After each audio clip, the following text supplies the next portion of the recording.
या आंदोलनाचा एकूणच परिणाम कशावर झाला तेही आपण पाहूया। पीडित मुलींच्या कुटुंबियांची भेट घ्या, नाना पटोले यांचे काँग्रेसच्या महिला आमदार आणि खासदारांना सूचना, मुद्दा धरून ठेवण्याचेही आदेश। प्रशासनाकडून बदलापुरातील संबंधित शाळेला कारणे दाखवा नोटीस, बदलापुरातील घटना संतापजनक, मुलींच्या समुपदेशनावर आजच चर्चा होणार, दीपक केसरकर यांची प्रतिक्रिया। बदलापूर रेल्वे स्थानकामधील रेलोको आंदोलनामुळे बदलापूर ते कर्जत रेल्वे सेवा ठप्प, सीएसएमटी ते अंबरनाथ लोकल सुरू, मध्य रेल्वेच्या 11 लोकल डायव्हर्ट तर 30 लोकल रद्द। बदलापूरमधील आंदोलनामुळे अंबरनाथ ते खोपोली दरम्यान 30 लोकल रद्द, सीएसएमटी ते अंबरनाथच्या दरम्यान लोकल सेवा सुरळीत सुरू, मुंबईहून कोल्हापूरला जाणारी कोयना एक्सप्रेस कल्याणवरून वळवली।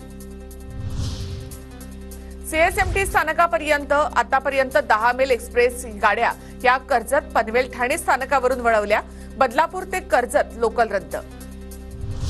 बदलापुरातील आंदोलनामुळे पूर्व द्रुतगती महामार्गावर वाहतूक कोंडी, लोकल सेवा बंद राहिल्यामुळे रस्ते मार्गावरून चाकरमानी घराकडे निघाले, रस्त्यावर वाहनांची गर्दी वाढल्यामुळे वाहतूक संथ गतीनं। बदलापुरातील लैंगिक अत्याचार प्रकरणी सुप्रिया सुळे आक्रमक, पुण्यामधील बालगंधर्व चौकामध्ये उद्या 10 वाजता कार्यकर्त्यांसह आंदोलन करणार। बदलापूर प्रकरणामध्ये महिला पत्रकाराने चुकीचं वार्तांकन केल्याचा शिंदे गटाचे शहर अध्यक्ष वामन म्हात्रे यांचा आरोप, महिला पत्रकार मोहिनी जाधव यांच्याकडून संताप व्यक्त, तक्रार दाखल करण्याची प्रक्रिया सुरू असल्याची माहिती।